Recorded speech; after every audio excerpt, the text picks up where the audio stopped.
All right, yeah, we got Solomon on here. I want y'all to hear this. I haven't been on the Bagland for quite a while, but here's something interesting. Okay, hold on. I don't want to do it on Instagram. It's not letting me. All right, just give me a second here. All right, so check this out. Are you serious? So this is gonna probably be my last video. I'm gonna go turn myself in to see what's going on. They talking about I'm a fugitive. So they just raided all my houses. 600 was actually with the police when they raided my house. And he's actually got video and footage of it. So y'all know what y'all dealing with. And I just want to say this to y'all. When they raided my houses and my property, it was asking about whack, loose cannon, 600, and this internet stuff. All of y'all filed. All y'all who be sending shit around the internet, all y'all who be promoting and listening to what these niggas saying, all y'all giving these likes and hidden likes, all y'all supporting this. All y'all guilty of this fuck shit. If you had something against a black man, you should handle it with a black man in the streets.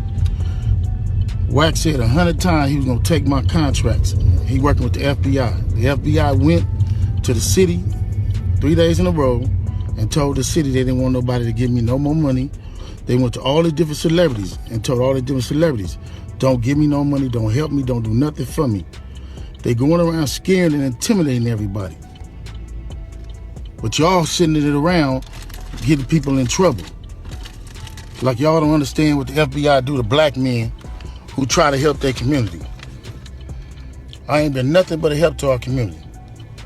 But I guess it is what it is. This the price of being black and trying to help somebody, trying to help your community and do what you can. You just guilty because somebody else don't like you and they can go on the internet and do what the fuck they want to and y'all gonna promote it. It's crazy. Now, I won't go any further with that. Now, check this out. Now, I'm going to take an objective point of view, right? Now, here's the thing. Here's something that really, really, really tingled my spidey sense. And I talked to you, I think you had texted me earlier when you had sent me this thing on TMZ. And we know TMZ, for the most part, they act like they're reporting the news. They're really just a gossip site. As far as I'm concerned, they're race soldier media, but they get stuff right on the spot. I found something that was very alarming. Now, as a journalist, you're supposed to investigate. You're supposed to kind of look at things from an objective point of view. You're not really supposed to play bad guy just yet. What I thought was very interesting was this. They said, he's on the run. And I said, wait a minute. That's possible, but here's the issue. When they have a Rico on you, they've been watching you for damn near sometimes at least 4 to 5 years, a decade. I just watched an entire documentary about the Aryan Brotherhood, which was the biggest Rico in Texas. Now, you know, remember we talked about this before. I was telling you earlier this week. I said, bro, you ain't got to sign no major to go to Texas. If you're successful in Texas, you could just be regional and you could really literally be a millionaire as far as the music thing. Texas is like 5 damn states. So if this is the biggest Rico in Texas, they did a 4-part HBO series. They said the Aryan Brotherhood was the most dangerous gang in the United States. Basically, they said they're domestic terrorists. They said we got to get rid of them. They don't put that kind of money over something that they just BSing about. So I'm like, okay, if y'all was chasing Big U down and you say, well, he was on the run. If you have a Rico, you know where he's at. You don't put that kind of money behind a Rico. Ricos are not cheap. It's thousands and thousands of human investigators, feds, ATF, all kind of resources. We're talking about damn near military resources where you're building a case and saying, all right, we got overwhelming evidence, we got wiretaps, we got everything. You don't wake up one day and say, well, we don't know where DP is. You know what I'm saying? You're not going to not know. You're going to know exactly where he is. They might know the area that he's at. You know, like you heard what he said. They raided all his homes. Right. So he wasn't at any of his houses, which is going to tell you that he probably had some kind of heads up. Because yesterday, Loose Cannon had got raided. Okay. Or 2 days ago, I think. 2 days ago. Today's Wednesday. So Monday morning, Loose Cannon got raided. And here's the thing. He knows he killed that kid. So when he's here in WAC 100, interview the kid's parents. This is how WAC 100, you want to talk about investigative journalism, WAC 100 got the kid's parents. Really? Okay? Yeah. He interviewed the kid's parents. The kid's parents said on the air, the feds told them by the end of March or the beginning of May, we will be making arrests on behalf of your son's death. They got DNA. And they said Big U's DNA was on the kid's fingernail. That means he was fighting. Yes, see, exactly. So WAC 100, he interviewed the kid's parents. So he said, hey, why? He said, hey, Big U, if you can hear this, you going down, buddy. You're done. And that was WAC 100's whole online campaign for the last 2 weeks. Big U's done. And he's telling Loose Cannon and Brick Baby quit fucking with him. Yesterday, he had to sit Adam 22, that old shit starter ass motherfucker. He had to be bailing all them motherfuckers out. But he had to sit down with Loose Cannon and Brick Baby, who Brick Baby's got a real loose mouth. Very loose mouth. It's gonna be hard. It's gonna be very hard for Brick Baby to say he ain't a gangster. You know what I'm talking about? It's gonna be very hard. They got a lot of evidence on that kid. You remember what he said? You remember what he said when he was this? Remember? I was telling you, and that's why we probably should have did this. You know what I'm saying on the tape here, because it's through the phones it's hard. I was telling you that Brick had got, he was like, I think a year ago or something like that. He had got upset and crashed out because the 40s. Now they're now the difference for the listeners that may not know, and this is all documented. It's all online. It's been around for well over 50 years. The 40s are their neighborhoods. So basically everything under their car, they're like, okay, yeah, we're 40 neighborhoods, but they were upset because there was a gangster that made a derogatory term. Now that derogatory term, I'm gonna say it. It's called nap. If you call a neighborhood crip a nap, that's almost like calling him a, like that's a real disrespectful term, and it's intended to be a disrespectful term. So he had made it. I never heard it. And I never heard, not to cut you off, I never heard anybody, this to tell you how D.W. Flame knew what he was doing. I never heard anybody refer to a cigarette as a nap. Right. So. Because he was saying he wanted a cigarette. So let me get a nap. So he said, let me get a nap. And he, gestured for a cigarette. Yep. You see what I'm saying? But here's something about Brick Baby that nobody knows. Brick Baby's parents are millionaires. Really? Yeah. They're millionaires. Brick Baby is a very double-breasted individual. He's a real gangster. Everything he says, he's done. But you question why. Right. Your parents are millionaires, dude. You know what I'm talking about? Well, here's another thing. Is millionaires. But they don't fuck with him because he's a gangster. And this is stuff because I know people who know him. What they do is he just goes and he picks up money, like he gets an allowance from his parents every 2 weeks. Then he fronts around here and acts like he's a pimp and he's balling, and he gets an allowance every 2 weeks from his parents. But he's a gangster and they don't like that shit, so he just gets his money and goes. Hold on, something to get sent My wife here sent me something that said 60s Crip says Big U called Nipsey before he was killed. I heard something about that a while ago. Remember, we had been talking about how strange that whole thing was. But here's the thing. I remember there was some footage I was watching where Neighborhood was like, man, the OGs be kind of hating on us. He didn't say who, but that song that I had sent you earlier, You Ain't Got a Clue, that was probably the song where they said where Black Sam is shot up in the air and, you know, Big U would DP'd him. Big U said he DP'd Nipsey over some equipment. What it was probably about was, you got to think about it. You're an OG. You've been running this thing for forever. You do time, you get out, and your young homie is doing 10 times better than you. He don't really need you no more. He's not disrespectful to you, but he's moving at his own pace. He has a large amount of the set that's falling behind him because, you know, Nip, you remember what Nip said? The older OGs did not teach us how this gang shit's working. He said, man, there's cameras everywhere. You remember when Nip said that? He said, there's cameras everywhere. We cannot continue doing what we do and thinking that we ain't gonna get washed out here. We're not gonna be able to do it. And he was trying to, you know, remember what he said? He said gangbanging is very stingy in LA. He said when he stopped taking field trips and going out here, you know, doing his thing, putting in work and focusing on rap, he said there was other members that would kind of look at him like, damn, you ain't trying to put in no work. He said they wouldn't say it.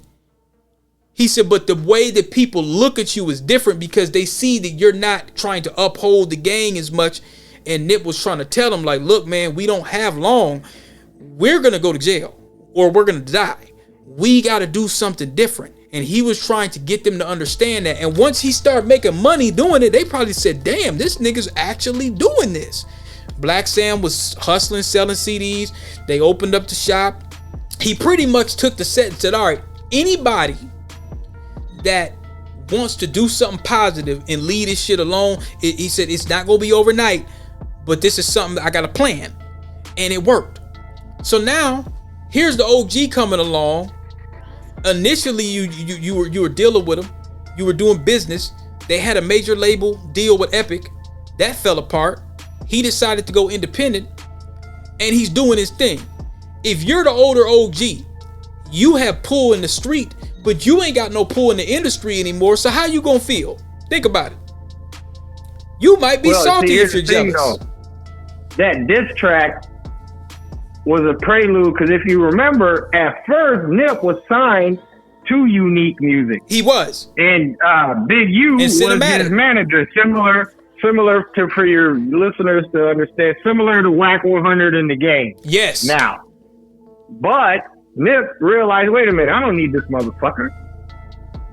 So he didn't renew his contract with Unique Records. That is where the problem came. Yeah. That is where the real beef came. Then the diss track came. Then he caught him and punched him. Then Black Sam shot it in the air, the gun in the air. And then Black Sam and Nip went to Eritrea for 3 months to hide out. You know, just to lay low on everything. But here's the thing that nobody realizes. When you look at this Rico, I go back to the 6ix9ine Rico. Brick Baby and Loose Cannon don't like Big U. They have no association with them. You know what I mean? Nothing. They're not cool. Why are they on a Rico if they have no association with them? Well, because they know shit. Not only that, keep in mind, remember what the news said, and I've known this for a while. The 60s is one of the biggest sets out there. They have subsets. So here's another thing I want people to understand tonight, because I'm gonna play devil's advocate, right? I'm gonna try, even though there's a lot of from what I've seen in these indictments, and you know. I'm gonna give you just a little room. He does have kind of a point. When they indict black men, they just throw the whole table. They throw everything out there. It ain't even gotta necessarily all be true. White dude was accused of all that. He shot a kid in the fucking face. Well, I don't know. A 19-year-old kid. Well, hold on. So check this out. I know no matter what. And even me, he had me fooled. Now, up until I wasn't completely. I wasn't that fool. I kind of knew what we was dealing with. I told you a long time ago. I said up until Nipsey died. When Nipsey died, and then people started alluding to Big U, and then I remember seeing a clip where Big U was kind of laughing about it. He was like, "Ha ha, marathon. We'll see who owns all that." And he was laughing. I said, wait a minute. Then you hear Big Whack 100 saying his shit. But here's what really made me think this motherfucker's still on that gangbanger shit. Is when DJ Khaled, when Black Sam tells a story about DJ Khaled coming to the hood and Big U being mad he didn't pay a tax. I said, this nigga ain't no gang reform. He's still a gang member. He's trying to get DJ Khaled to pay taxes, but he's getting buku money from the city now. Well, check this out. Which is what they're really mad about. You remember what I told you about? Now, check this out. What happened a couple weeks ago? This is something that a lot of not to cut you off, but hold on. Think of it like this. He said he has multiple homes and cars and studios, right? Can you name one fucking artist he's ever had that sold units? Nobody. Not one. What the fuck does he do? He doesn't do movies. He doesn't podcast. He has nothing. How does he have all that? It says here that he received $2 million from the city of LA for gang prevention efforts. Yeah, and then look what he's doing. Okay, now look. Now check this out. Now, I want you to think about this for a minute. Now, this is a little different, but we got feeding our futures over here. Big U got 2 million. These motherfuckers here got 200. That's the difference. That's what I'm saying. Now, what? 200 million. Up here in Minnesota, this white lady got 200 million. What happened? They went to Somalia and got them motherfuckers back. Right. Okay, So did that, you know what Phil Solomon did? He hung up and retired any criminal activity in the history of life. When I heard the feds went to Somalia and corralled them motherfuckers, brought them back here, I said, it's not a game. So DP, this is not Rachel. So okay, Big U is double-breasted, running around here, getting $2 million from the state of California. Well, hold on. And then still leading the game? Now, hold on. California's mad with him, bro. Now, check this out. They done let the Aryan Brotherhood do this way longer than Big U. So I am going to say that. Way longer. I'm talking about... If your argument, DP, if your argument for blacks not being treated fairly in the criminal system is Big U, you're crazy. There's lots of black people that get railroaded by the I realize that. I realize that. Now this motherfucker took, and you just say $2 million. That's probably per year, because they thought this nigga was really shutting shit down. No, that's the total. And you know, here, let me tell you what I told you before. Lot of money, DP. Let me tell you what I told you before earlier today. That's a lot of bread, brother. I said, here's something that happened that a lot of people probably didn't notice. 8 Trays in the 60s have been talking about a truce. Now, gang activity is big money in LA. They do not want no truces going on. Now, I'm not saying what he did was right. But they don't want no truces going on, but yet they're paying Big U $2 million. Well, they do. Well, here's another thing you got to think about this. How is it? Now, Whack, he's no genius. He's smart. He's cunning. How the hell every single time something comes up with somebody, anybody, he has unlimited resources and paperwork? I find that to be very strange, bro. Not hard. This one's not hard. Okay, the kid's name Rashawn Williams from Las Vegas, Nevada. I'm not talking about that. I'm not talking about that. Hold on, this kid used to what? Most stuff is public record. How does he even with the Larry Hoover tape, bro? How does Whack have these many resources? How did he get the De La Hoya? How did he get the Oscar? I found out it was him that had the Oscar De La Hoya lingerie picture. He's got the hookup for that. People call him, hey, Whack, I got this. Do you find it a little odd? That's nothing to do with this. Do you think? No. You don't find it a little odd? Extortion. It's called extortion. Okay. That's not federal. How do you end up with tapes? That's not federal. That's got nothing to do with federal. He knows people that are low-life, slimy motherfuckers that have shit like that. Because DP, I I got Jimmy Jam and Terry because Lewis this is what they're gonna masturbating in the use, bathroom. You bro. want this video? This is what they're gonna use. Remember, I told you. I said, okay, the gang thing is an extra side. The Rico is about criminal enterprise. No. I'm just besides the murder.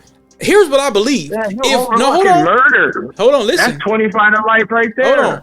If Wack is telling the truth about him working with the feds, you know what that means? That means they've been knowing this nigga's been doing this shit for decades, and just that one thing, they're like, oh, you fucked up. You got some DNA, nigga. No, we can't let you do that. That's what that means. If what he's alluding, because here's the thing with the Rico, they're not looking at see, me and you are looking at it from, well, we just listen to the internet, Whack 100, and we listen to indictments. That's all we know. That's not how the feds are looking at it. They have a microscopic lens on this nigga. They know what you've been doing for a long ass time, maybe 20 damn years. Yeah, but when it involves killings and now when it involves murders, once now they've seen his DNA, they shut it down. Well, the murder, the murder, we can't. They're not gonna let you. They're not gonna. They're not gonna watch you kill people. No, they're not gonna let you do that. But now the question is this. Sell drugs, the question is this. Now, when it comes to trafficking, all these other things, this is conspiracy. Remember what the DA said. They asked him a question. I could play you the audio. Is this a murder charge? He said no. This is a RICO complaint with murder, like murder or something like that on the table. And I said, what does that mean? Conspiracy, which is even worse. You know why? Because here's what conspiracy is, bro. Me and you sitting on the phone, and we sitting up here saying, yeah, man, that nigga got a pair of shoes I want. Let's go knock him off. We don't have to go knock him off. We don't have to go knock him off, bro. Just the fact that we were on the phone saying, yeah, man, hey, you meet me down there at the 5th floor. Hey, Jerome over there, you meet me down here at the 6th floor. Okay, and I want you to call, and as soon as he walks in, you hit him in the head with a banana. That's called conspiracy murder. You don't have to touch the knife whatsoever. Now, they're going to come with the DNA and all that stuff. They already got that. But what I'm saying is that's conspiracy, which is even worse. Well, he's murder now. So now it's murder now. Well, and guess what? Guess what? Everybody, this is what they're going to say. They're going to be like, all right, this is not only your 3 strikes. And here's another thing what they've done. But I'm smart enough to know. They say rolling 60s leader. There's no one leader. When they said that, I said they must think niggas are stupid. He's a high ranking leader. But here's where the highest ranking member. But here's the criminal enterprise. I don't even think he's the highest ranking leader. He just has the influence. But the thing is, you have enough influence to where you can influence other OGs that's equivalent or a little lower than you to a criminal enterprise. See, this thing, even when you look at Diddy, they're like, okay, this is a RICO, and you're like, no, this is a Mann Act. You're charging him with whooping somebody's ass. The feds are more after Big U than they are Diddy. Oh man, this is worse than Lil Durk and Diddy combined. Well, I don't know about Lil Durk. No. It's worse. I'm gonna tell you why. Big U, you gotta understand, he's taking the state's money, thinking that he's fighting gangs, and he's using that to enhance his gang activity. There's a lot of problems. That's why it's worse than Dirk. Hold on. On top of the number one thing you're overlooking is he's about to get charged with murder. You can forget all that other shit you talking about. Gang, this and that. Murder. Boom. There it is. None of that other shit is ever, none of that, all that stuff you're talking about is a big deal in itself. But murder is that's the meat and potatoes. Do you know why the RICO was created? Yeah, I know why the RICO was created, but what we're talking about now is what's a bigger deal. He killed this kid who lived at his house. Right, but why are they using a RICO? You want to talk about diss tracks? Why are they using a RICO? So these guys are, because all of them were involved in it, and not only that, 2 or 3 of them were in the RICO just to snitch. Okay, That's so the RICO. When you see loose cannon and you see Brick Baby on that Rico. They have done no jobs for Big U. They're on that Rico because they're Rolling 60s members, and we could tie them in, and we're gonna get them to talk. All right, now here's what I'm gonna do. I'm going to read. This is from the United States Brick District. Baby be out in the year. This is from the United States Attorney's Office, Central District of California. Long term. Here's the press release. Long time Rolling 60s Crips leader and show business entrepreneur charged in the federal complaint alleging racketeering crimes. The whole point, now they say, okay, well, a murder, you know, people commit that all the time and can get off. Now, I'm not saying you will. You're tripping, bro. No, hold on. You're tripping. No, listen to me. You're gonna tell me murder when they got your DNA on the dude's body? That's not a big deal. I'm not saying that. Come on, man. I'm saying you telling me any gang activity is irrelevant when it comes to murder. Sir, the Rico, crime, all that is a big deal. The Rico, nothing he's done is going to equivalent to that murder. The Rico, do you know why Al Capone? They know he murdered people. You know why they created the Rico? Because they're saying you're using your criminal enterprise for money to enhance those murders. We're not going to another charge. We're not going. No. But guess what? The That's murder not charge different. is going to put them away for life. No, just that one murder charge. They know that they charge Al Capone with a murder. They're not going to win. You know why? Because he could pay off the DA and the judge. That's why they didn't use the murder charge by itself. Okay, they used the Rico. 1925, brother. Big U's not paying off anybody. Right, okay, but that's so why they use. But no, it's not irrelevant. That's why they use the Rico. That's why they use the Rico so they could sweep them in. It's a whole entire web. It's not now when you're right about the importance of the murder. The murder part is important, but what do they keep talking about in most important? Listen, what do they keep talking about in this entire indictment? Enterprise. They done named it 10 times. They keep naming. You took our money. Okay, so not only and you enhanced the game. So not only when we thought you were shutting shit down. Let's look at this press release here. Let's look at the entire press release. All right, he's been charged in a federal complaint alleging he ran a criminal enterprise that committed a series of racketeering crimes, including extortion, human trafficking, and the 2021 murder. They named the murder last. They don't do this by accident. This ain't me talking. This is the United States Attorney General talking. Okay, now. Yeah, they're just reading off all right. They're not going to read off the importance. This one is more important. All right, than this now one. They're just reading off the charges. Now it says Big U is charged in the complaint with conspiracy to violate the Rico. 2 other alleged members of the criminal enterprise, Sylvester Robinson, Mark Robin Bearclaw, were arrested today. Now it says the allegations in the complaint unsealed today reveal a criminal enterprise engaged in murder, extortion, human trafficking, and fraud, all led by a supposed anti-gang activist. So basically what they're saying he was doing, hey, we gonna give you $2 million, go talk to these gang banging ass niggas to get out the gang. He was pocketing the money. He was extorting people. What they're gonna do, they're probably gonna, don't be surprised if you hear Cowboy on the stand again. Don't be surprised. I'm telling you, they probably might bring him back out and be like, look, man, do you think that he had something? They probably got over. They might bring Shitty Cuz in, bro. I just thought about that. Did you ever think about that? They might bring, Shitty Cuz is still alive. He's in protective custody. If he was gonna tell people that Big U sent him to do it, why does Big U killing somebody have to be the trigger for that? It doesn't have to be the trigger, but he would have been said it. But no.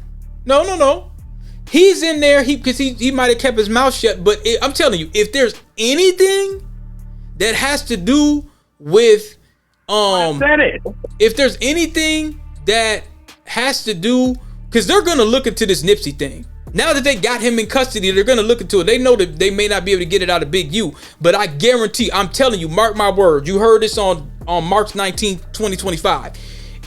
Within these next 6 months, somebody's going to say something about this Nipsey thing and say, hey, look, he might be involved. Already had. Who? Somebody already has, but the thing is if it's not Eric Holder, it don't matter. Somebody already, Loose Cannon already has. He said Big U called him 30 minutes. It ain't gotta be Shitty Cuz. It could be somebody. Hold on, bro. Hold on, bro. He said that Big U said that he called him 30 minutes before Nipsey died. I said, did you hear Nipsey died? Or Nipsey got shot? He's like, what the fuck? No, I didn't hear. So he called and he's like, no, Nipsey didn't get shot. Then he said 30 minutes later, I hear he gets shot.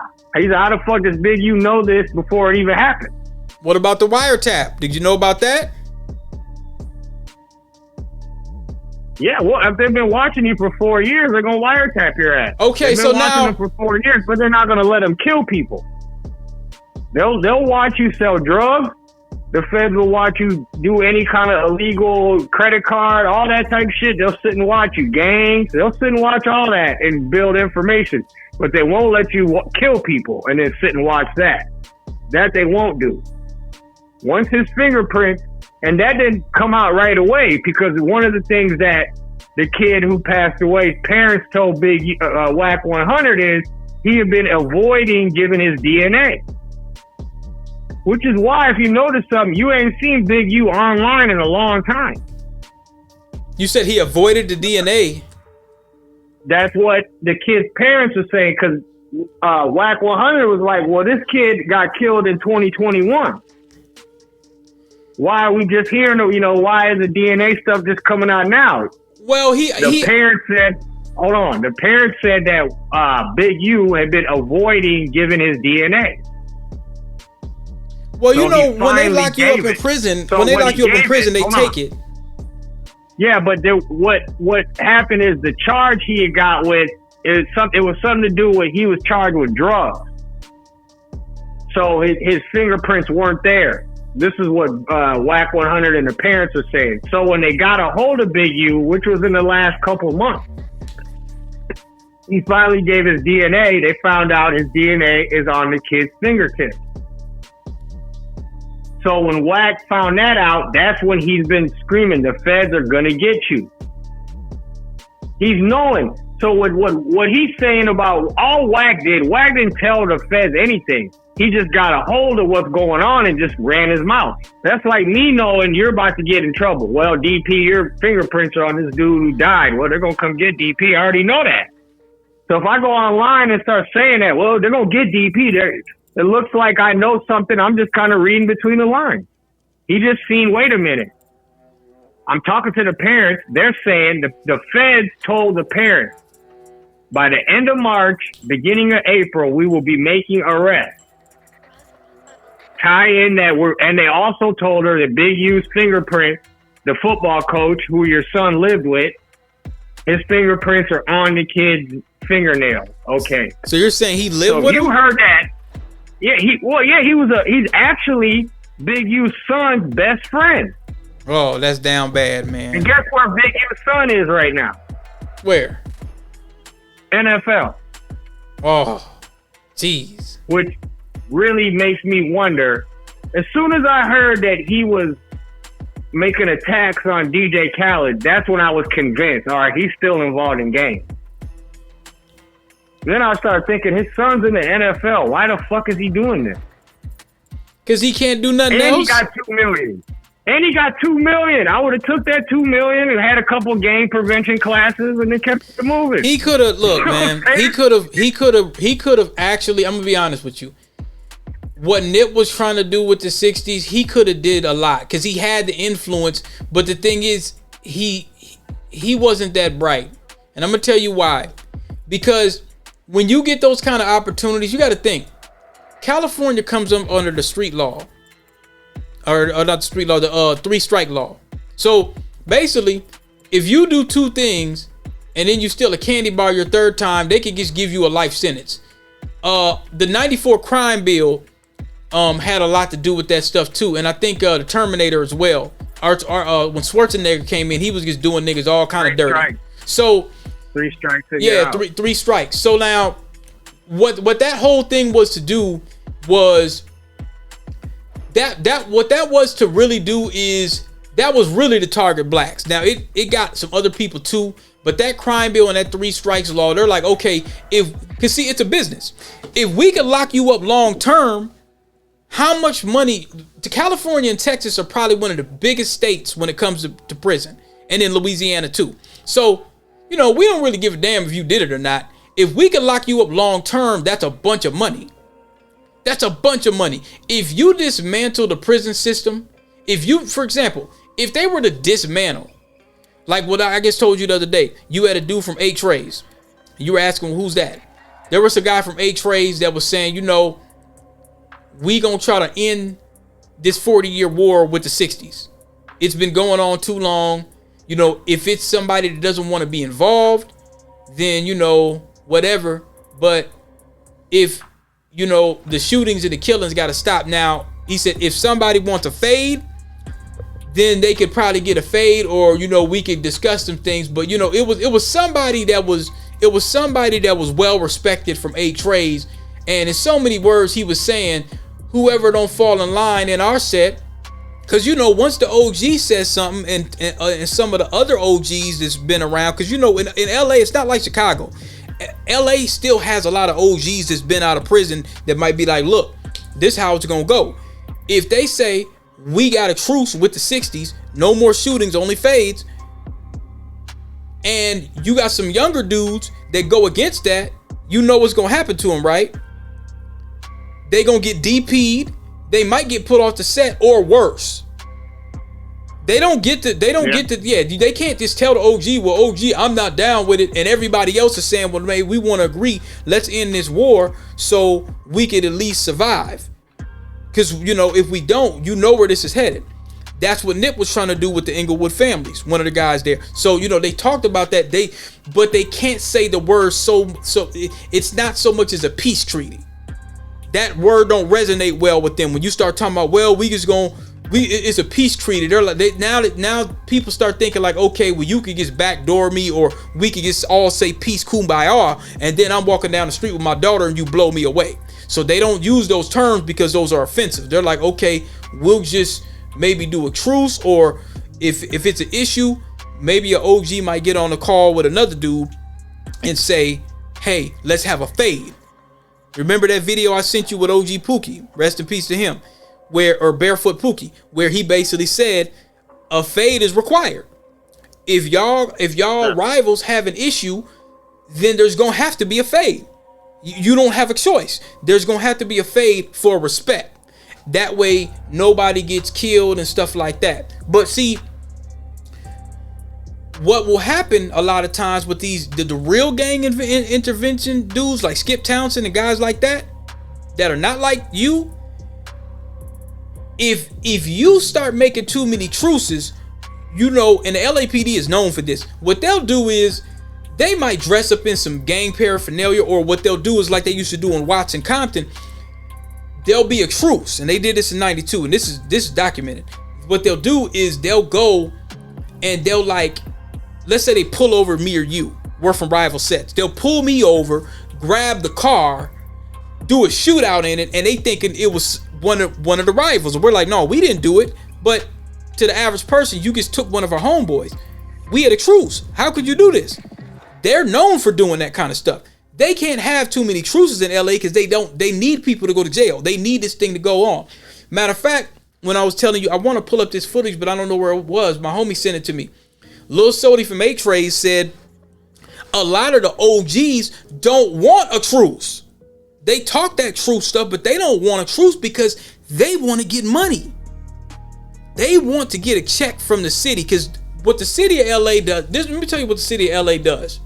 That's how you know race soldiers are involved in a lot of this stuff too. They'll go to the OGs and say, look, it's an Olympic game, or hey, we about to have this going on the Olympics, or we need to bring crime down.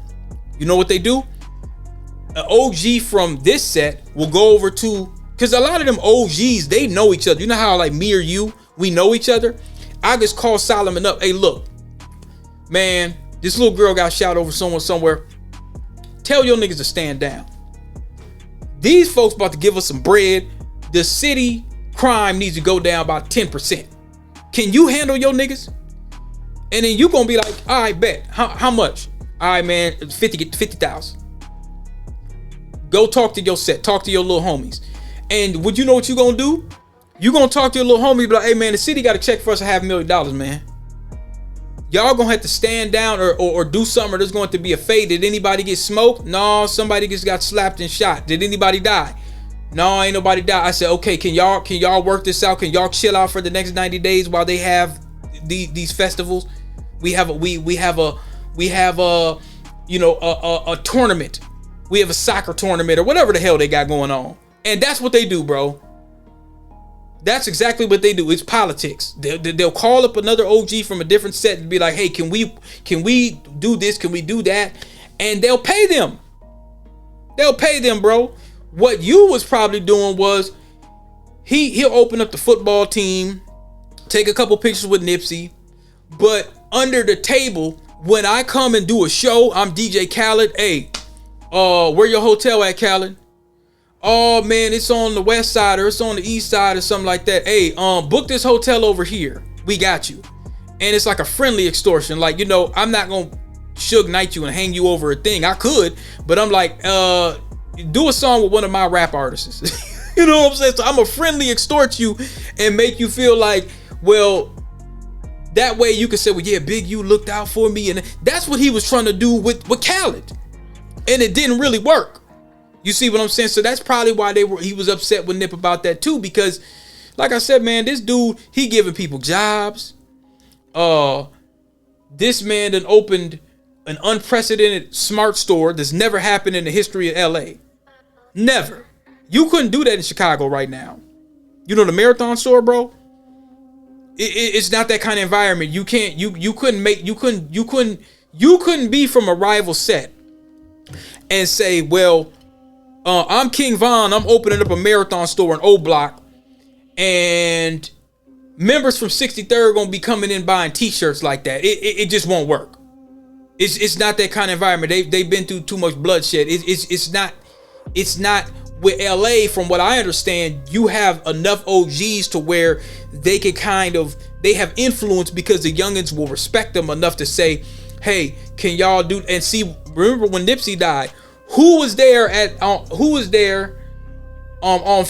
Slauson and Crenshaw? Big U. I could show you the footage. Big U and Lil Sody from 8 Trays. And there was dudes in there. I know people that went there. You still there, bro? Yeah. I knew people that personally went there. That personally went to Crenshaw and Slauson in the 60s and actually went and had talked to members where he said, man, that shit felt just like Menace to Society. They said, man, it feels like Boys in the Hood. It literally feels like Boys in the Hood when they went down there. And they said there was dudes that said they have not been across this side of the street in almost 50 years.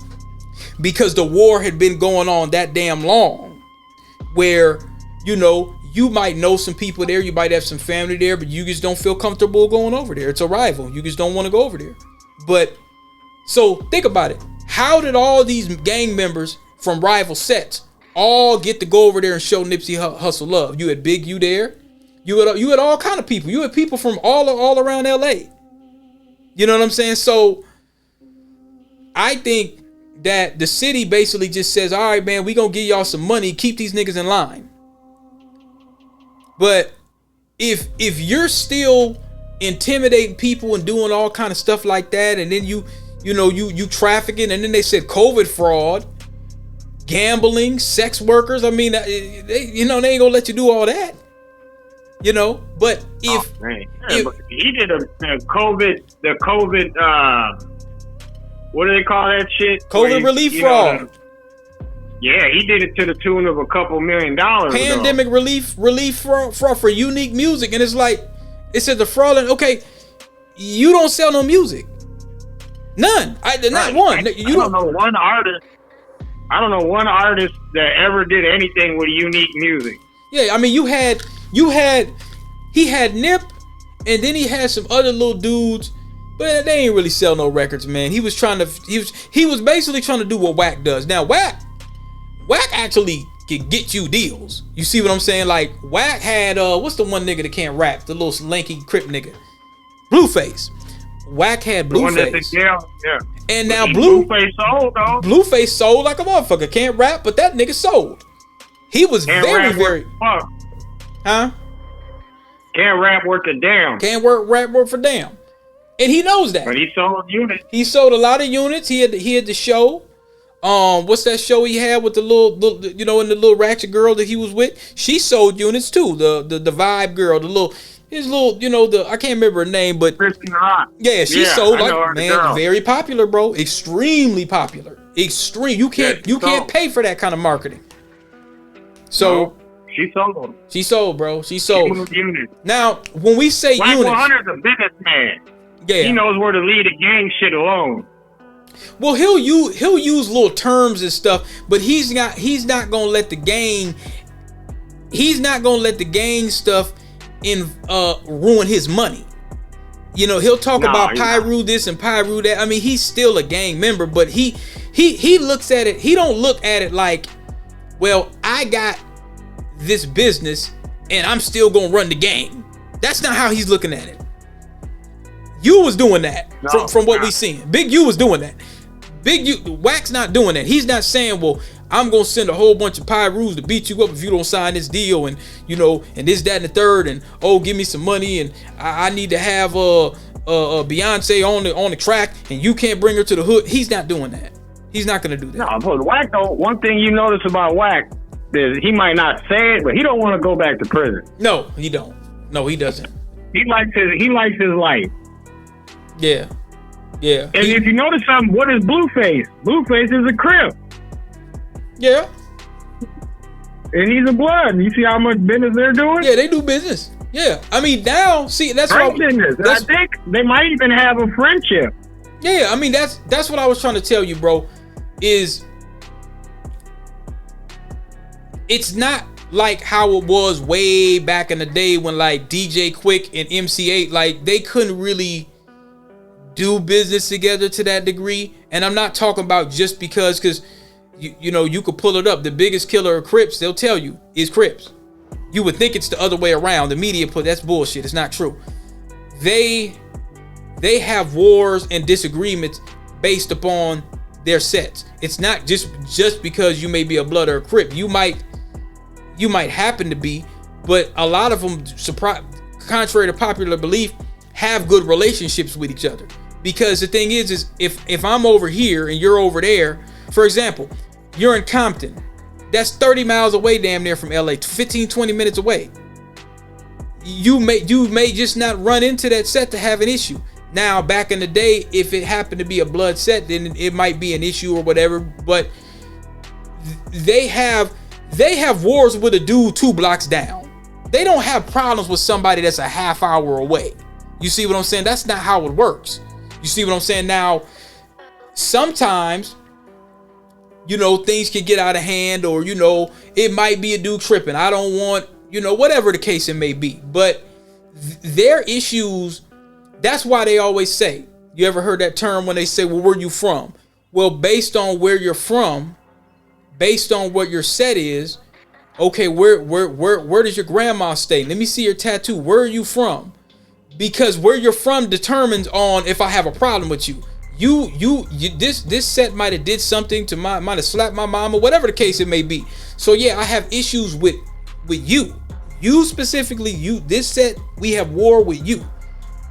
You know, so the whole idea of, that's why I told you about earlier, I was watching this dude named Cartoon 5-3. He was talking about how like the gangster Crips are more open to working with Bloods than the neighborhood Crips. This is an OG talk. This wasn't me talking. This is him talking. He says, so they had like a barbecue or something, and it was a bunch of Bloods and Crips. Now the average person that looks at that, you might be like, man, why are they hanging together? Well, I mean, they black folks. That's what they should be doing. But what I'm saying is you know, they don't have an issue with each other from that neighborhood. So, and another thing, a lot of them are family. Believe it or not, a lot of people are family members. Just like if you go to certain countries and somebody might be from this country or this tribe, and they're like, well, yeah, that's my family member, but if I catch that nigga somewhere, I might beat his ass. You know, it's your cousin, but y'all don't get along. You simply just don't get along. So that's pretty much what it is. You know, at a violent ass level. You know, so these artists is like, if you look at what, and people were mad at Nipsey about that too at one point, probably. Nipsey started working with YG 400. Well, that's way over in Compton. That's a blood set. They found common ground. You know, Nipsey was basically trying to say, hey man, let's get some money. I could show you some videos from way back when you could tell he was just fresh off that gang shit, where he was like, they were asking him, hey, would you work with a rival set? Now, that's supposed to be taboo. You supposed to say no. He said, I'm open to anything because this shit needs to stop, basically, in so many words. You know, but he had to use certain language because it's political. So he wasn't at the point where he could probably speak as freely as he wants, because you got to think, he's still a rolling 60. He still has his friends and his homies where they're still at war. This wasn't like he was a rapping nigga that had a bunch of money at the time. He's probably hustling. He's still at war with other sets. He has to be careful on what he says. But he says, you know, I'm open to anything if the right situation comes. And what happened? And remember what Snoop said at his funeral. He was a peacemaker. He was working with a lot of different sets, and he was working with a lot of different people, and some people didn't like that. Man, why you working with them? We was shooting at them niggas the other day. That nigga didn't give a fuck. He said, man, look, we gonna make some money, because if we don't figure out a way to end this shit, we gonna die and we gonna go to jail. And that's what Nip was talking about. He was trying to figure out a way where he could get black folks, you know, where he could make this shit be what it's supposed to be. Remember, he went over to Africa, and he went there, and once he came back, he seen it like, okay, we ain't supposed to be like this. He couldn't turn his back on that. He said, you know, I'm a Crip, but we're not supposed to be living like this. We're not supposed to be shooting each other. He couldn't ignore that, but he couldn't just go back to the 60s and say, man, y'all better stop gangbanging. They're not going to. His homies will follow him to a certain extent, but you don't just walk in and just say, well, man, y'all all gotta stay. It don't work like that.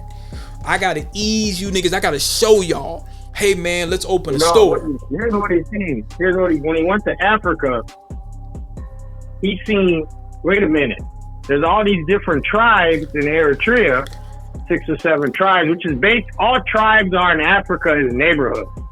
Same as the gangs in California. It's all it is a neighborhood. He's seen that. He's like, wait a minute. All these different tribes are just doing their own thing. They're not killing each other. They're just all trying to enhance what they're doing. So that's what he brought back to California. Like, you the 40s, do the 40s. We the 60s, we gonna do us. Y'all the 20s or whatever, do y'all. We ain't gotta kill each other. Just enhance y'all shit. And he tried to come with a different mentality. But like you said, there was some kickback against that. Just like if you go to a communist country and you try to bring democracy there, some people will say, fuck that shit. You like it the way it is. You know? And he's seen a whole, we could take this into a different road. We could be a tribe. Right. Not just a gang. Because you remember when he was saying that. But, you know, I mean, hey, and had he lived, he would have probably made some good headway with that. And he actually did. I'm just saying, considering, because here's the thing, bro. Everything's not going to be perfect. It's nowhere where it used to be. Like in the 80s, man, please. The 80s was crazy. But see, that's what he was saying. He said, see, when Big U and them was out, no, you can't use this, Dex. Daddy, you're using the phone. Here, go to mommy. Go to mommy. See, in the 80s, bro, and we'll wrap it up pretty soon. But look, in the 80s, you could shoot a nigga and ain't no camera like that. You know what I'm saying? You gotta think, when Big U was doing that stuff, that nigga was probably running around here like the Grim Reaper. There's a reason why a lot of people feared him in LA. He had a lot of influence because he was doing a lot. He was up in Minnesota too. He admit that. You know, so he was up in Minnesota too. They kicked him out of LA because I think he did some time. They kicked him out like, okay, you're a hellion. We got to get you. We got to leave. They used to do that too a lot back in the day. You know, that's the thing in the wild California, Wild West. 40, that's what they do. They'll just make you leave the state. Like, man, you got to go. 40 Block got kicked out his area too. Yeah, they'll leave. They'll make you leave. So he probably said, well, shit, Minnesota's open for the taking. I could double charge these niggas. You see what I'm saying? So like, now here's another thing. You would have made a killing up here. Well, here's another thing too. Career criminal. They're like, nigga, you've been doing this your whole life, man. You ain't no saint. That's what the media is saying. Hey, man, you've been doing this a long time, man. You got kicked out of California. You know what I'm saying? You said you reformed yourself. You got out of jail. You know what I'm saying? You've been extorting niggas. You've been doing this. They're looking at a long line of this, so where he can't really say that, you know, that it didn't happen. And then the issue is now is they got wiretaps. We don't know what's on them wires. We don't, bro. We don't know what's on the wires, but it ain't good. It ain't good. It ain't good. It ain't good. It ain't good. They're talking about right here, if convicted, he's going to face a statutory maximum life sentence. Oh, yeah, he's done. And, you know, he been awfully quiet. You know, lad, you would have thought with all the shit that Whack 100 and Loose Cannon and Brick Baby been talking about him, that he'd have came online and said something. But no, he's been very quiet the last maybe 6 months or so.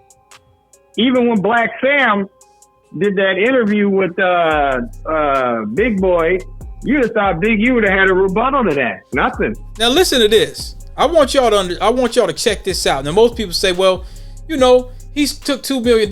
Man, it's been like that's why I brought up Feed My Futures. I'm not saying what he did wasn't wrong, but I'm saying folks done defrauded way more money than this. But listen to this headline of what they're saying right now. Why South LA gang arrest could affect federal funding for LA. Now, mind you, they're giving money to illegals left and right. Oh, damn. They got pictures of Brick Baby, Loose Cannon, Ronnie Mack. Man, they got some girl right here. They got the whole, they got 15 motherfuckers. Yeah, I sent you the picture. Holy shit. Yeah, and they're looking for a couple more. They got Brick Baby in custody. They got Loose Cannon in custody, and they just got Big U. So basically what I'm seeing right here, this Rico's gonna go far and wide. You know what? I know that Wack mentioned something about Jersey. Man, they might get 300-400 people, bro. They might Wack literally said something about Minnesota. He said Big U got ties to Minnesota, New Jersey, and Chicago. Well, they gonna be up here too. You know what I'm saying? When they robbed the dispensary, Big U had some people. According to Whack 100, Loose Cannon, Big U asked Loose Cannon to rob a dispensary.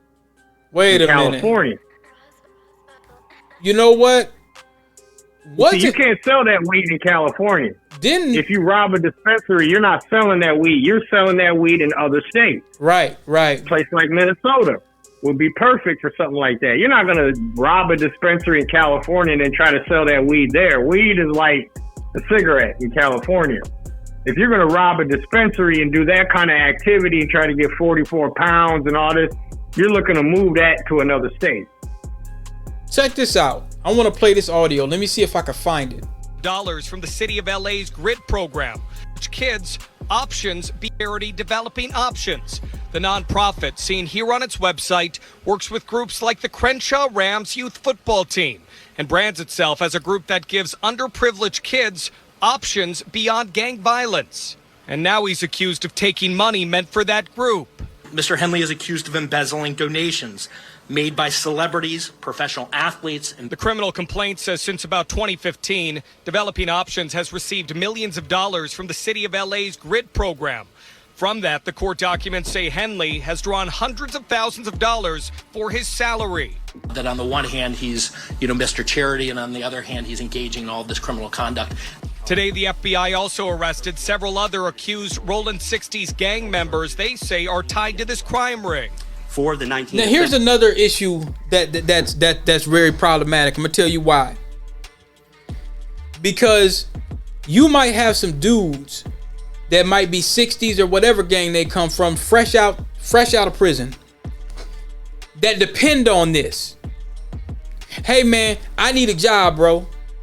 I'm trying to get out of this life. And now you done pocketed all this damn money.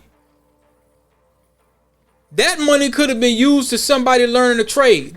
Because a lot of times that's what happens. Dudes get out of jail and they go to, you know, they go to what they avoided in the first place. Yeah, but it was used to enhance. It was used to enhance. Rolling 60. They're gonna go enhance Big U. They're gonna go to, cause see what they're gonna do is they're gonna say this is all you. Even though there might be other OGs or leaders or whatever, but they're gonna say, well, you had all the money and you had all the influence and you was making folks check in, and yeah, you was out here in Minnesota, you was doing a. They're not just looking at just this murder and just this recent stuff. They looking at the whole 15 years plus. Like, all right, man, you used the, because think about it. Here's another thing. Here's my prediction. I want my listeners to listen tonight about my next prediction. They're gonna look at the Rolling 60s as a brigade, a military. They're gonna look at it as like, okay, you had this big group of niggas, all 30,000, and you know this is, you know, LA it could have been, it's probably about 3,000 to 5,000 maybe. Okay, but this is what they're gonna do. They're gonna say, well, anybody that says they are Rolling 60, you got something to do with it. And he's like, well, I don't even know that nigga. Well, there's 5,000 Rolling 60s in Atlanta, because you know they was dealing with them niggas too. Oh, there's a couple thousand in New Jersey. So they're gonna cast a wide net just to say, oh, you're just the king of the Rolling 60s. You're like the Rolling 60s fucking Jim Jones. You know what I'm saying? That's what they gonna try to do, bro. They gonna say anything anybody that says Rolling 60s that has something to do with you, dealings. You know, like, that's probably what they're gonna do. That's what I think. Yeah, but the way they've been watching them, they got enough to convict them, I think, on what they've been seeing them do. Oh man, I don't even think they need the DNA. Even if they didn't have the murder charge, that helps a lot. Even if they didn't have that, they would have already had it because they got wiretaps. They got wiretaps. Yeah. And he erased all the footage from the. See, what happened is he had a falling out with the kid, similar to Nipsey. The kid didn't want to be under contract to Big U anymore. They had a falling out. The kid made a diss track about Big U. Big U said, oh, okay. Big U and his friend Big Claw, or Big Bear, or whatever his name is, they drove from LA all the way to Las Vegas to this dude's house, convinced him to come outside. He went on a ride with him. They shot him in the face and threw him in the fucking ditch. Damn, what? What the hell? Just think of that, though. I mean, where is this guy's mindset at? He's got all these little niggas that would have gladly went and did that for him. A 60-year-old idiot. 60 years old. With your son in the NFL. With your son in the Making NFL. NFL money. Making NFL money. And this kid is a kid he's known since he was a child. He was the kid's football coach, and he's his son's best friend. Yeah, so he really wasn't thinking. That tough talk he was saying. Look, check this out. Oh, there go the coon-ass mayor, LA Mayor Karen Bass. You talk about a piece of trash. But let me see what she got to say. Mad. Cause she ain't. Now I'm not saying what he did was wrong, but she ain't did a damn thing with the LAPD race soldiers and their white supremacist gangs. She's done nothing. They should have been opened up a Rico for them. But let's see what she got to say. See, they always bring out these Negroes whenever they catch another black person. South steps of City Hall when Mayor Karen Bass touted the success of publicly funded anti-crime community groups.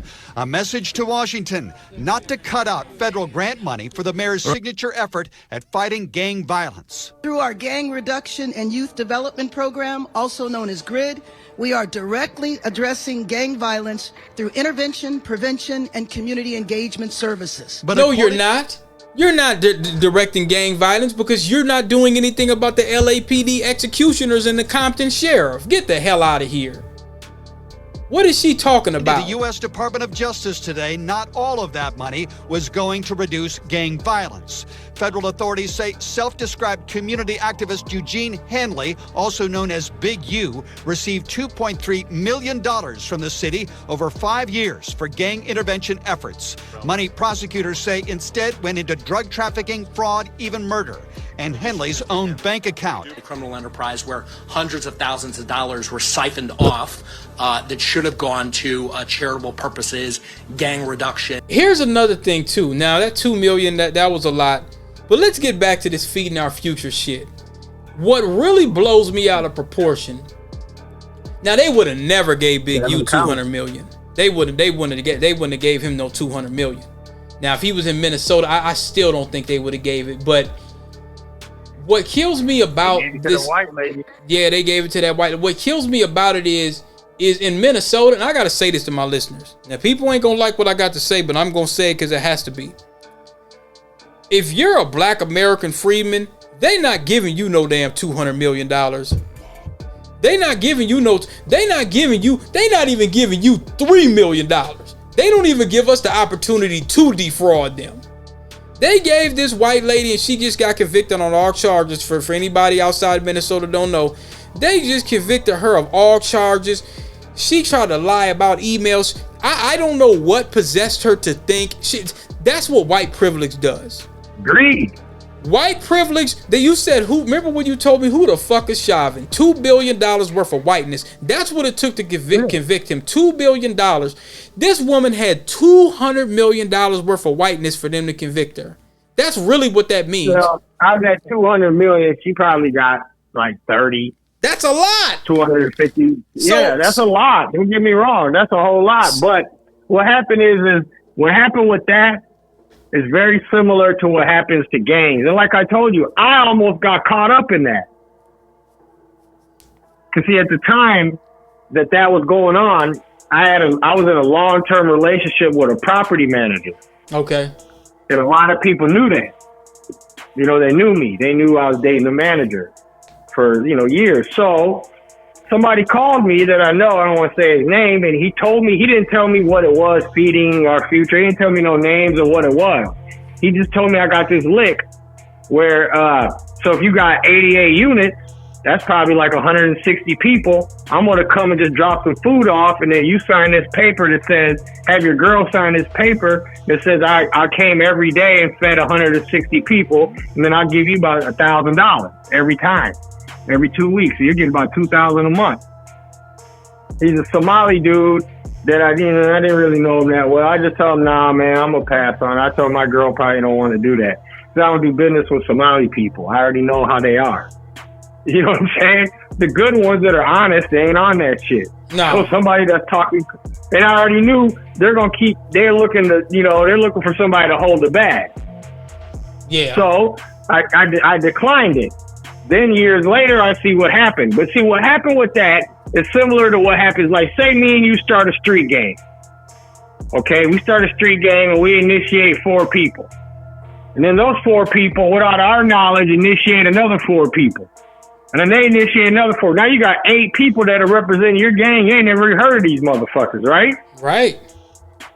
That's what happened with her. She thought she was putting on about 5 or 6 people. Those 5 or 6 people told other people, told other people, told other people, told other people. They're turning to 46 people doing it. She said, okay, there's 2 ways I can look at this. I could say this has gone on too far. I'm going to cut it off. Or I could say all these people that you hooked up with and that you syndicated with, I want cuts from all them too. You painted a good point. You got email of her threatening people. If I don't get my cut, I'm going to shut all this shit down. Ooh, I'm the boss. I'm the leader of this. She was very intimidating. So basically, I'm white and I'm in charge. You painted a good point, and there was something in Ohio, and I want to play this for the listeners, and we'll get ready to wrap it up pretty soon here. But I think that this was a good idea. Let me see here. Where is this? Here it is. Turn now to one community in Ohio, which is now the center of a growing national debate about civil rights, hate speech, and the Second Amendment. NBC News correspondent and NBC News Now daily anchor. Now, I did hear, before we go on along with this, I heard a bunch of damn excuses. When black folks were trying to protect themselves from these race soldiers, you had a bunch of assholes that were complaining about it. Now, had they been a bunch of white people doing this, it would have been a situation where they would have been, oh, they're protecting the neighborhood. It's so wonderful. It's so great. So these black folks got together and got these neo-Nazis out of here. Radford visited the town of Lincoln Heights, where residents have formed an armed community defense group in the wake of a neo-Nazi rally. Morgan joins us now. You were there just on Tuesday. What did the residents tell you about what's going on? Yeah, I was there just this week. John, it was fascinating because what's interesting is that this town was founded during the Great Migration back in the 20s as a refuge for black citizens, which is all right. Now, I want to put that in its proper context, because some people may think, well, the reason why black folks just left was because of Jim Crow. Bullshit. That wasn't the only reason why they left. They left the South because there was a bag in the North. There were sundown towns made in the North. So the same flavor of white supremacy was in the North just as bad as the South. We literally, and this is another thing we gotta cover real quick. There was two brothers that was just found. Now this was in Georgia, so it's still going on. There was two brothers. There was two twins. They were getting ready to get on a plane, get on a ticket, get their plane tickets to go to Boston, coming from Georgia, 2 hours away from Atlanta, and they were found in the damn Blue Mountains. They were found in Bell Mountains, 2 hours away from Atlanta. And I asked my people in Georgia, I said, man, where's that at? They said, that's a former sundown town. Current, maybe. And there has been some things that you could take her out. There has been some things. I want to read something that that was on a Twitter page that somebody had said. Because actually, to be honest, yeah, the big U thing, that's important. But actually, to be honest, this, what I'm getting ready to tell my listeners, this is even worse. This is 10 times worse. Let me see if I can find it. She's not leaving. Okay, no, this damn cat. This cat's been bothering. So let me see if I could. I sent this to you earlier. You sent me a lot of stuff today, but okay, this was from, oh, that's the earlier one, Jasmine Crockett. She needs to say something about it with her performative ass. But let me see. What do we got? Hold on. I'm still trying to figure out.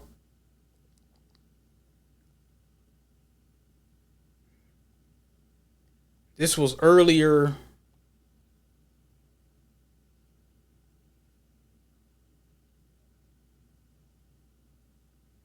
Okay, that was the senator. We got a grimy ass senator. Okay, what time did I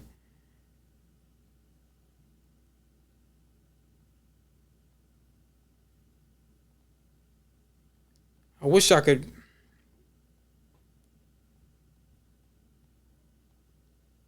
All right, I'm just going too far. But basically, there was a text that I found.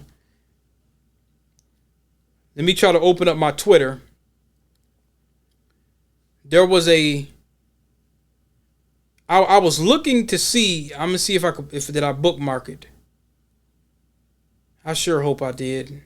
Damn it, man. Fuck. I gotta start doing a little better at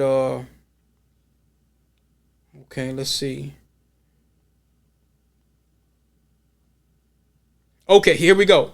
So there was a brother here that had said Hiwassee, Georgia. That's where they found these brothers, in Bell Mountain, Georgia.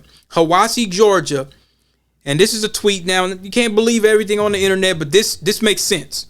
It makes perfect sense, and I don't think he's lying. He on Twitter said, Hiwassee, Georgia is a former sundown town. Most cities located in the upper west region of Georgia still practice racial exclusion. Other areas in northwest Georgia, such as Blairsville and Blue Ridge, are dangerous for black people to travel to, especially at night. Now, he's giving specific names and context. You're not going to just make up what he's just saying. He must know what he's talking about. He said, when I first moved to Atlanta, I was dropping a white man off in Blairsville, Georgia, driving Lyft, and he made me cancel the ride and found another way home. He told me that at night they hunt black people at gas stations, etc. The map below displays dangerous areas for black people in Georgia. I should have copied this damn map. Somebody put a map. So I'm going to see if I can find that tweet. But yeah, while folks is running around talking about Big U is in a Rico, we got two missing black twins where GBI, Georgia Board of Investigation, they're running around telling people, well, they committed suicide. Now, the family is... I'm going to play the rest of this neo-Nazi thing, and we'll do that quick little video on that real quick, and then we'll wrap it up. But the family's saying that's bullshit. We don't believe that they went all the way out to them damn mountains, and they do that a lot. They did that in the Ferguson when Mike Brown was killed. There was a bunch of activists that were lynched and found in trees down in Missouri and all that. And they start hitting people with the suicide and all that. Anytime there's a lynching in a tree, it's always a suicide. And you're like, okay, there ain't been a damn investigation yet. The investigation is the suicide right there. They want to end that so you can't really ask no questions. So I'm going to continue this video, and then we'll look into those two brothers, and then we'll wrap it up. Why it was especially painful when neo-Nazis suddenly appeared in this 3,000-person majority black town. But they decided to fight back, taking up arms and patrolling their own streets. Now they're at the center of a much larger debate about protection and free speech and who gets it. These aren't police officers or soldiers. We're business owners. Your fathers, your sons, daughters. These are civilians, members of the Lincoln Heights Safety and Watch Program. It's a duty. Okay, let's go. The duty. Now, to keep in other context, you got these black folks, they're basically protecting their neighborhood. Now, when you have race soldiers like those Nazis, you seen they ain't came back. And it don't take 10 to 15, 20, 30 people. You just got a couple brothers out there with their AR-15s protecting the community. You still haven't seen these neo-Nazis come back. That's one thing I want to tell my listeners. Race soldiers are very cowardly. They will find a black person by themselves, or they'll get into a group like a bunch of hyenas. But if you just get a couple brothers that's ready to really go to war with them, I don't care how many it is, they ain't trying to go to war with you. That's proof. They could have got it popping as long as they wanted to. Think about it. We heard a lot of these situations, even when the riots was or the uprising was going on across America. You notice race soldiers were pretty quiet. They had the Klan out and stuff like that in certain places, but you notice they didn't pop up, right? How many times did you hear them popping up and pulling this little neo-Nazi stuff and all that? They did that in Charlottesville. But when the Floyd thing was going on, you notice none of those groups really came out full force when the uprisings was going on. They didn't really come out. And those folks got a lot of weapons. The Proud Boys, a lot of them really wasn't really popping out like that, bro. Because they knew they was going to get their ass whooped. They knew what was going to happen if they popped out. They'll pop out bits and pieces, 20, 30 to maybe 100 deep, and do a rally. And it may not really be a lot of black people around, and they might catch you slipping. That's what they'll do. They'll catch you slipping by yourself, whatever the case may be. Or they'll catch a little girl or a little black boy, or they'll attack them, or an old lady or something. But I'm telling you, the average brother, you get your average little race soldier, Klan member, white supremacist, and he's walking down the street and he sees another brother by himself, and he's just by himself. Man, he ain't really trying to go to war with you like that. He ain't trying to do nothing. They'll wait until they have a posse. They're very cowardly. So protecting their neighborhood, the majority black village of Lincoln Heights, Ohio. After neo-Nazis held a rally here last month, carrying rifles, waving swastikas, and hurling racial slurs, just moments before children were let out of school. At the time, law enforcement officials said the neo-Nazis they said children were being let out of school. So I want y'all to understand, what are the optics of you being a little black kid or even a little white kid and you seeing these white supremacists get standing around? They're like, the kids are like, okay, I don't feel safe, or it's an intimidation factor. You got these 15, 20, 30 grown men running around yelling the N-word and stuff. Now, they wouldn't do that by themselves if it was just one-on-one. They're not going to do that. So they felt like, well, we want to show an intimidating factor. Not break any laws, but an investigation by county prosecutors is ongoing. Weeks later, the KKK came with these flyers. First African-American community above the Mason-Dixon line of status. Safety and Watch Group spokesperson Durrance Daniels says the police did not do enough. Of course they didn't. And they said they didn't break any laws. Yes, they did. Because actually, if we want to look into the 1866 Civil Rights Act, 14th Amendment, which was really solely the 14th Amendment was really solely just for foundational black Americans, freedmen of America. That's all it was for. It was for nobody else. But everyone else enjoys it. They're violating the 14th Amendment by threatening a freedman. We're supposed to be in a protected class, and we're not. So they said, well, they didn't break any laws. Yes, you did, because you're intimidating school children. Because the town was founded in the 1920s as a safe haven for black residents. Lincoln Heights is our home. If somebody broke into your home, you call the police, and the police says, if they do it again, we haven't broken any law, so we're just going to allow them to break into your home again. What would you do? Are you worried at all that having a potentially armed response could just create more friction, create more danger? I don't like that question. I'll answer that by saying, I've never felt safer as a black man in my community than I have right now. The mayor of Evendale, which oversees the police force that responded that day, said in a statement to NBC News, "Our emphasis on de-escalation and public safety resulted in the incident's resolution without injuries to any of the persons involved." But residents here say they can't afford to wait. Every day, the Safety and Watch Group escorts children to school and patrols the streets. Why do you all wear masks? Those Nazis, we have reports of them finding our backgrounds, so we're not hiding ourselves from the... Yeah, see, what they want black folks in that neighborhood to do is to be sitting ducks and targets, and then your little child is walking to school, and one of these white supremacist Nazi trash kidnaps or rapes them. That's what they really want to happen to black folks, and black folks are taking matters in their own hands and saying, the hell with that. We're not going to wait. And you know what? They're doing a damn good job. Now listen to this goofy bastard. Listen to what he's saying. The security group, some, like business owner Eric Ruffin, say they wish the group wasn't needed. We don't want to become what we hate. We don't want to become a group of people that walk around feeling like we have a reason in America to have to protect ourselves. And this community? Well, nigga, that's the case.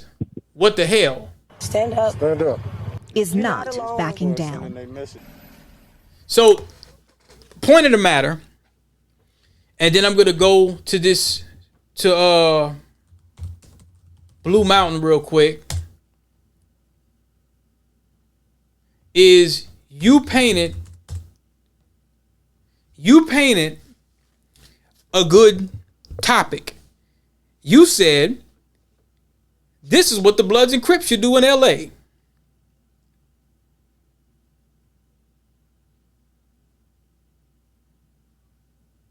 You still there? They should have been doing the whole time. They should have been doing. You're saying that they should have been doing this, and I agree. There needs to be. This should be a nationwide thing, because you don't have. And see, even with this thing with this mountain, this Georgia mountain things, man, something's really off. They caught a fire. Let's play some of this footage. You're not seeing a lot. This is very strange. Okay, check this out. The Congressional Black Caucus hasn't said nothing. I know Benjamin Crunk has been talking about it a little bit, but the investigation of the deaths of twin brothers on Bell Mountain, which is being investigated in part as a possible murder-suicide. The GBI has confirmed the arrest of a Towns County volunteer firefighter for misdemeanor obstruction in connection to this case. It comes after misdemeanor obstruction. Very interesting. I've started asking questions about reports that photographs of the twins' bodies were shared after hikers found them. So far, no other details about the arrest have been released. Now, I want my listeners to understand something about why those pictures were shared. Now, I seen a mugshot of the dude they arrested. He looked like he had no remorse at all. He looked like he probably knows what happened if he wasn't already in it. I don't know. But now, this is a white supremacist, almost masochistic display of brutality. Remember when they used to hang people from trees, what would they do? They would take pictures and point and smile, and they would sell postcards. He knew exactly what he was doing when he was putting those pictures up. That was also, I think, a warning. Hey, Negroes, don't come over here anytime soon. This could happen to you. Because even if he's a volunteer firefighter, that's not something you're supposed to do. You know damn well that you're not supposed to be taking any pictures of the death of bodies and putting it on the internet, especially if you haven't contacted the family. So this isn't something that I believe he did and just, oh, my bad, I didn't know. You're a volunteer firefighter. You should know better. 19-year-olds Quadir and Nazir Lewis were found shot to death Saturday, March 8th. Family members are adamant disputing the GBI's initial claim that the deaths were a murder-suicide. The agency says its medical examiner has completed its autopsies on the brothers, but additional forensic tests are pending as this investigation continues. Now, another thing that I find odd, the medical examiner is going to do their thing, but you can't really trust the medical examiners down in that area as well. You're not going to be able to do that. Now, let me see if I can find something else about this. They're not saying a lot. Tonight, people who knew and loved twin brothers found dead on the North Georgia mountain say they don't believe the reports, explaining what happened. Atlanta News First spoke with the family of Quadir and Nazir Lewis. The 19-year-olds were found shot dead last weekend at the top of Bell Mountain. It's about 108 miles north of Atlanta. Police are investigating this case as a murder-suicide. But family members say that sounds nothing like the twins. They're not capable of murder-suicide. Like when we saw the article about them doing harm to each other, we knew right away that wasn't true. Well, family members say the twins were preparing to start a clothing line together. The Georgia Bureau of Investigation is now the lead agency on this. And see, that's another thing. They're getting ready to start a clothing line. What group of people get ready to start a clothing line and then I noticed that it's always something that the black person is getting ready to do. They're getting ready to do something. They're excited about a new child coming. I noticed before the murder happens, you always hear, here's the pattern that I see. The parents always say, oh, he was excited.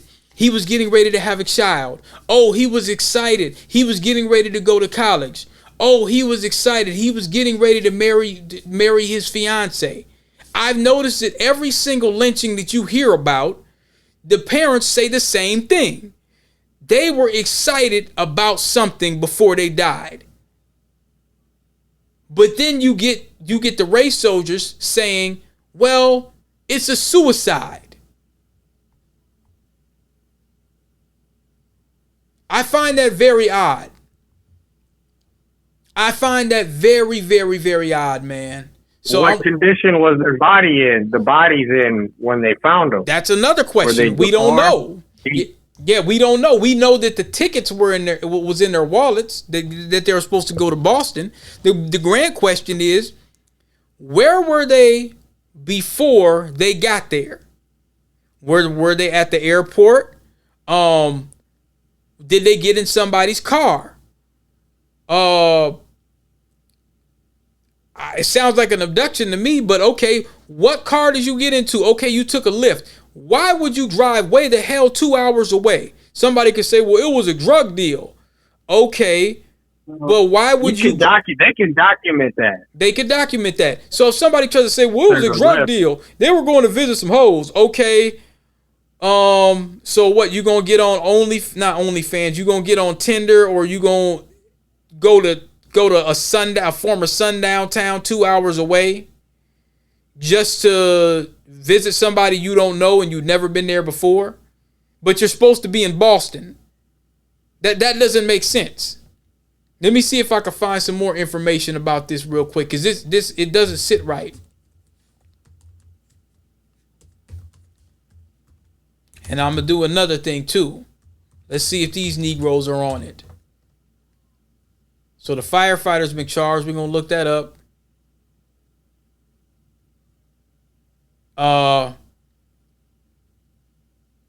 Ain't heard nothing from the Black Caucus or the NAACP. Let's see here. Find that a little odd. Ain't heard nothing from them yet.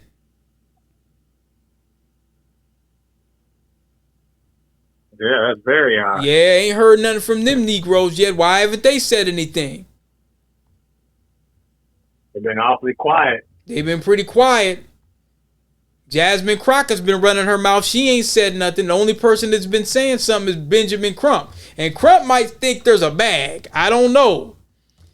For him to say something, the family's already contacted him. They contacted him, and he probably said, well... He ain't getting involved. He's not getting involved unless he's getting a direct bag. He's not going to even comment about it. Yeah, and what kind of bag can he get? You going into a sundown town trying to get a bag, or you going to sue the city or something? It's got to be something like that.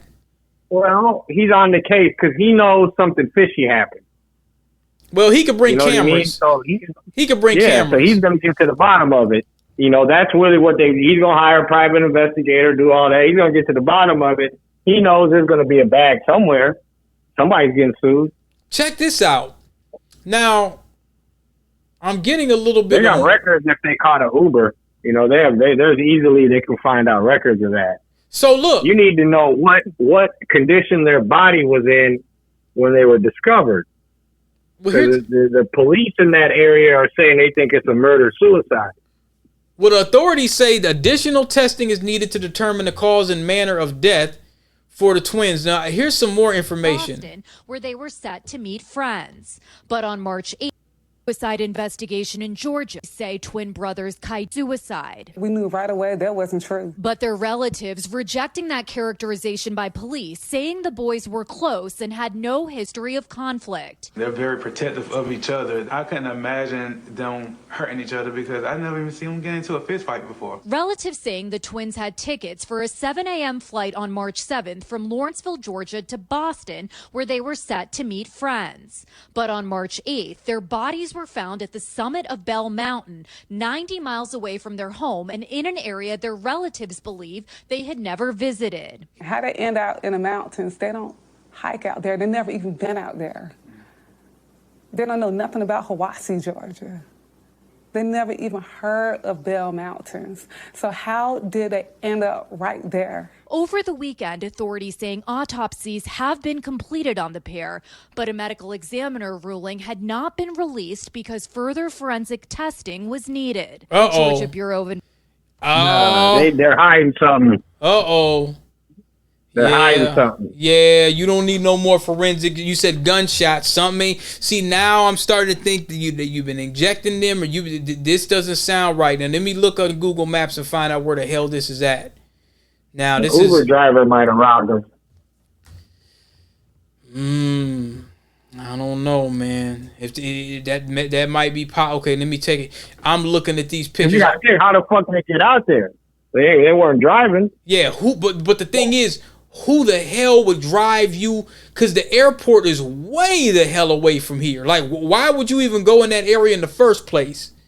Man, if you were to look at... and then that's where you go to stash their body. I mean, that's... You see what I'm saying? Yeah, that's where you go to stash the body. If it's an Uber driver... Somewhere else. And look, man, if you were to pull this up on Google Maps and look at this... Now, I done heard this place...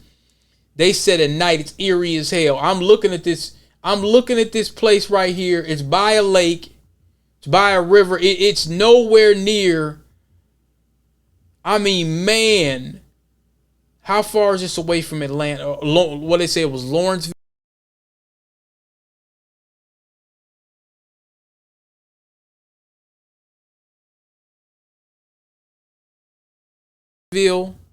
Lawrenceville, Georgia.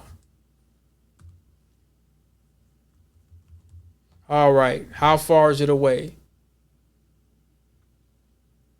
Oh, hell no, bro. This is, and see, if they were in Lawrenceville looks like it's about, okay, then let's find out where the ATL airport is. All right. Oh, hell no, bro. Nah. No. If you never been there, you just don't end up nowhere like this. Let me tell you where Lawrenceville is from. Lawrenceville.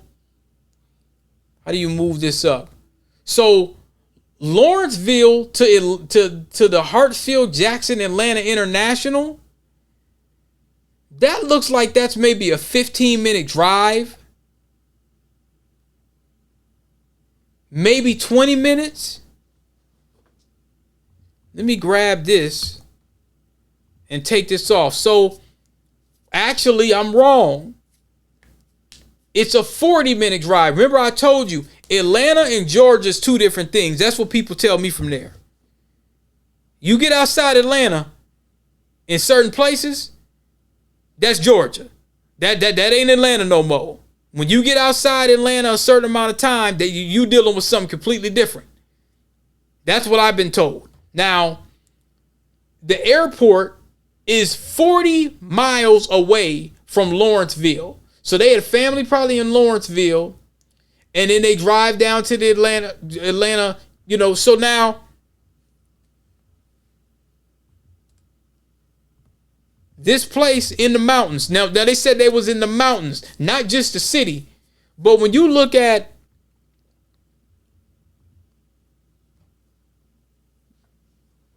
the airport to where they were at, first of all, Uber ain't gonna go that damn far, no way. Most Ubers ain't gonna go that far, bro. They just not. What do you mean? They're not gonna drive. They're not just gonna drive you to a place that you don't know where you're going for 2 hours. Yeah. That doesn't make sense. There's more to this story. I'm not gonna buy the drug thing because I just threw that out there playing devil's advocate. Like, well, they was buying. Somebody might say, well, they was buying drugs or they was looking for some hoes. Okay. There's a bunch of bad chicks in Atlanta, fine ass sisters in Atlanta. You ain't gonna go way out to in the middle of nowhere to no mountains. You ain't going to meet nobody. Now, if somebody could say, well, they was going to meet some white women. Well, man, that I don't think that works for me either. It's too far, dude. And then when you zoom in and you look, it ain't nothing but mountains and, man, they said they found them in the mountains, bro.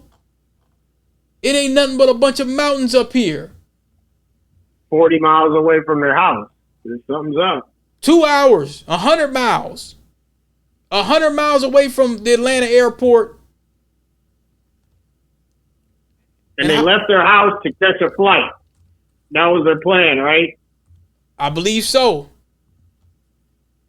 Okay, let me look this. Let me see. Okay, it says the volunteer firefighters charged with obstruction accused of taking photos this month. He shared them publicly. Hikers found the bodies of the teens who are from Lawrenceville at the top of Bell Mountain in Howasee the morning of Saturday, March 8th. This was weeks ago. The mountain is 90 miles from their home. Authorities have said the deaths are murder-suicide according to the preliminary investigation. The Lewis family disputes it. They're saying, how did they end up in the mountains?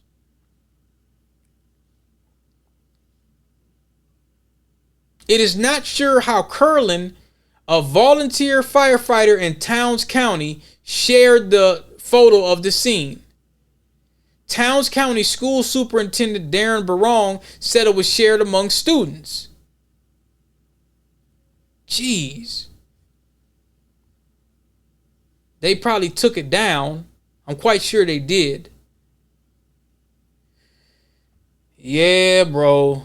This ain't looking good. Yeah, this ain't looking good, man. I'm really not sure. I think that, like you said, it's gonna be a cover up. They're gonna need more eyes on it. But the way that the GBI is moving already, talking about a murder suicide.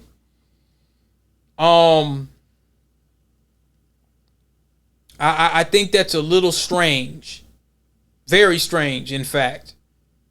Whenever the law, whenever they're not being transparent about things, you always know there's something going on. Yeah, man. If they had nothing to hide, they wouldn't be delaying the autopsy and doing all this bullshit. And then the firefighter as well. That was a big telltale sign for me. Because when I first heard about it, I thought it was suspicious. I did. Because I know how these little towns get down. When you hear stuff like that, I mean, we've been hearing stuff like this our whole lives. When we hear that, we be like, okay, wait a minute. But then you hear about how far they're away and where they were supposed to be. And then you start hearing weird stuff like, well, some dude just took pictures, some volunteer firefighter. Then I took a look at his mugshot. And I said, this is the face of hate. The way that this man's looking on his mugshot ain't right. I said, okay, yeah, something's up. And then you got Crump. Crump knows. He's a lawyer. Crump ain't stupid. Crump knows it ain't right. He's like, wait a minute, hold on. So, yeah, I'm going to keep following up on this. But, yeah, this happened weeks ago, bro. This happened weeks ago. So, all right, we'll wrap this up, y'all. I'm going to get this uploaded. We'll do this again, man, whenever we can, because I'm going to be focusing on my other channel and stuff a lot more, man. But I'll let you know on new developments. I appreciate you joining, bro. All right, man. All right, peace.